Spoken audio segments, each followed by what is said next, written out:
Hi, my name is Sharonda Allen, and I'm doing a PowerPoint presentation of nonverbal communication skills. Um, in this PowerPoint video presentation, I'm going to talk about four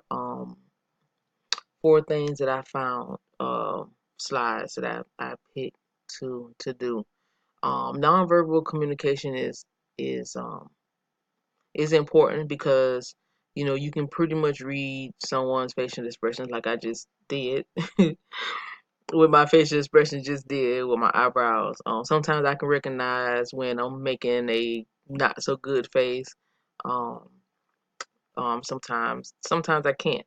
But when I do recognize that I'm doing something that I'm making a nonverbal that is negative, I try to hurry up and correct it because I don't want anyone to think that I'm a mean person or anything like that. So I picked four things to do, four people to kind of like read their nonverbal communication. And the first one is this guy here. Looks like he's working in a mill or some type of barn or a work area um, that maybe has something to do with metal. Because he's has on protective. He has on an apron with long sleeves. His head is protected just with a hat, which is probably fine for what he's doing. And I don't know, those look like he have on regular glasses or it could be, goggles or whatever. So um it looks like he's concentrating very in deep concentration on the work that he's doing. He has a little smirk on his face or whatever. He may just be, working. He could be thinking while he's working. Um, just um, just could be, in deep thought. And a lot of times when people are working doing this type of work, they will wear long sleeve clothing to protect themselves from getting hurt or anything like that. Um, in this particular slide, um, this young man here looks pretty hot.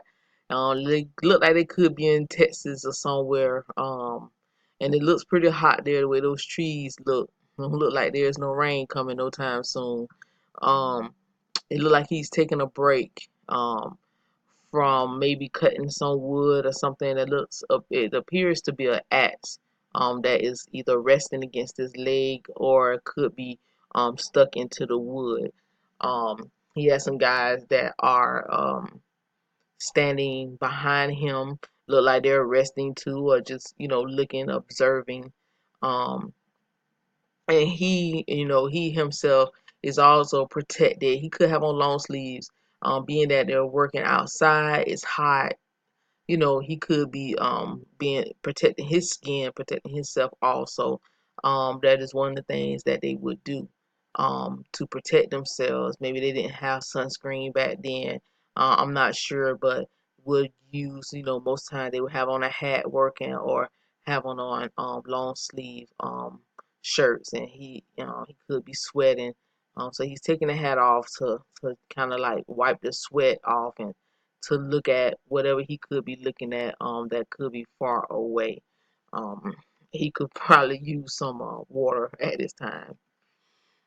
Um, this guy here, I picked him because he looks like he's a sheriff, but or some kind of person that's in law enforcement, maybe a U.S. Marshal or something.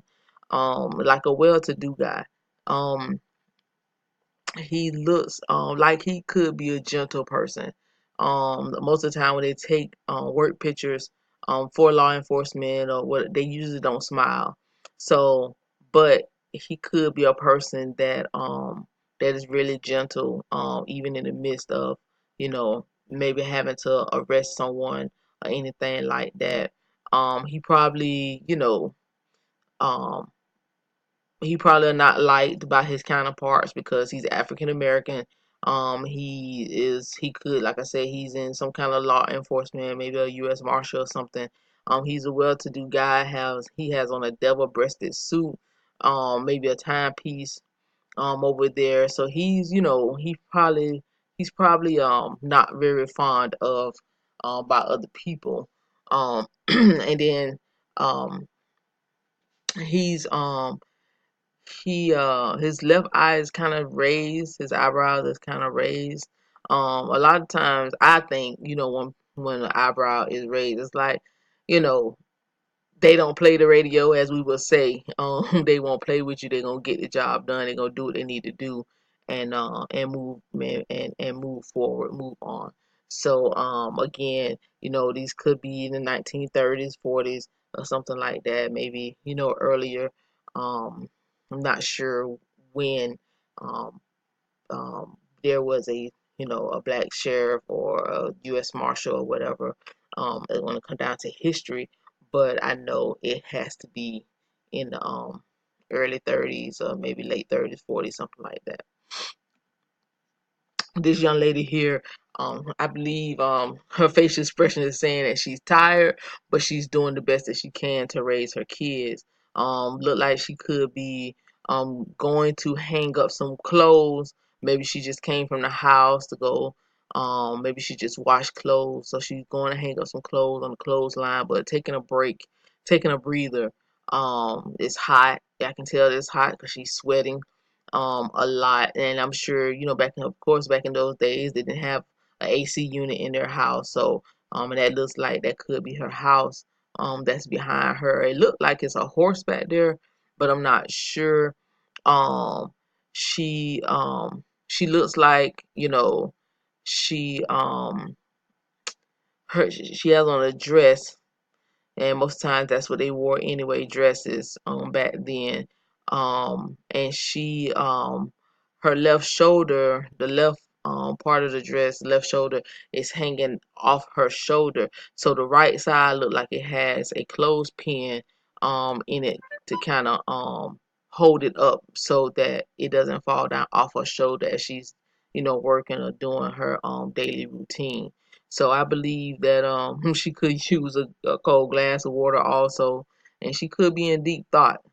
She could be having something on her mind, um, from the looks of things. So I think that nonverbal, is important. I think that um learning to control our facial expressions, especially when we're at work or around other people. It's natural for us to make facial expressions, but there are negative facial expressions, and there are also positive facial expressions and nonverbal cues. We may use our hands, like her hand is on her hip. That's why I said like she's tired.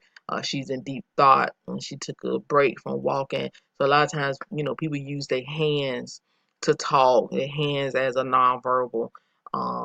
There's so many nonverbal cues, and sometimes we can get them mixed up for, like I said, negative or positive things.